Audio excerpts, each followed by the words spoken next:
சூடா வந்தேன். எனக்கு ரொம்ப பிடிச்ச இந்த நண்பர்கள் அனைவருக்கும் வணக்கம். இன்னைக்கு காலையில என்ன நடக்குது அப்படின்றத பத்தி தான் நம்ம பார்க்க போறோம். ஆக்சுவலா நேத்து வீடியோவை பார்த்திருந்தீங்கன்னா உங்களுக்கு தெரிஞ்சிருக்கும். சூப்பர் டீலக்ஸ் ஹவுஸ்ல இருந்து ஒரு 2 பேர் இந்த இடத்துக்கு வந்துட்டாங்க. அதே மாதிரி இங்க இருந்து 3 பேர் அந்த இடத்துக்கு போனாங்க.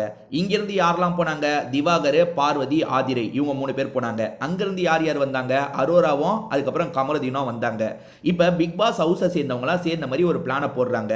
இந்த பிளானை குறிப்பா போடுறது யாருன்னு பாத்தீங்கன்னா இந்த இடத்துல கனி இருக்காங்க, கெமி இருக்காங்க, அதுக்கப்புறம் பிரவீன்ராஜ் இருக்காரு, விக்ரம் இருக்காரு, நடுவுல சபரியும் கலந்துக்கிறாரு.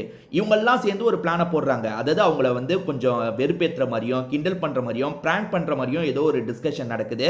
இது எல்லாத்தையும் கலையரசனும் கேட்டுட்டு இருக்காரு. அதே மாதிரி இவங்க முதல்ல டிஸ்கஸ் ஸ்ட்ராங்கா பண்ணிடுறாங்க. நம்ம இந்த மாதிரி அவங்கள பண்ணலாம், இந்த வெந்நீரை வச்சு ஒரு விஷயங்கள் பண்ணலாம் அப்படின்ற மாதிரி பேசிக்கிறாங்க.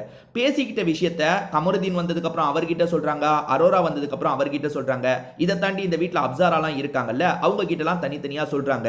சோ பிக் பாஸ் டீமை பொறுத்த வரைக்கும், அதாவது இந்த பிக் பாஸ் ஹவுஸ்ல இருக்க ஹவுஸ்மேட்ஸ்லாம் சேர்ந்த மாதிரி அவங்களுக்கு ஏதாவது தொல்லை கொடுத்துக்கிட்டே இருக்கலாம், அவங்க கிட்ட வம்பு பண்ணிக்கிட்டே இருக்கலாம். ஏன்னா வந்து விஜய் சேதுபதி ஏதாவது இது மூலியமா பண்ணுங்கன்னு சொன்னாரு. அவரு சொன்னது என்னமோ சூப்பர் டீலக்ஸ் சேர்ந்தவங்க இவங்களை ஏதாவது பண்ணுங்கன்னு சொன்னாரு. ஆனா அதை இவங்க என்ன பண்றாங்கன்னா, நம்ம சூப்பர் டீலக்ஸ் ஏதாவது பண்ணிக்கிட்டே இருக்கணும்ன்றதுக்காக இந்த மாதிரி பிளான்லாம் போட்டுட்டு இருக்காங்க. குறிப்பா இந்த பிளானை யார் 2 பேர் சேர்ந்து போடுறாங்கன்னா, விக்ரமும் கனியும் சேர்ந்து தான் போடுறாங்க. கனி இப்பதான் கேமை கொஞ்சம் கொஞ்சமா ஆரம்பிச்சிட்டாங்கன்னு நமக்கு தெளிவா தெரியுது. பார்ப்போம்.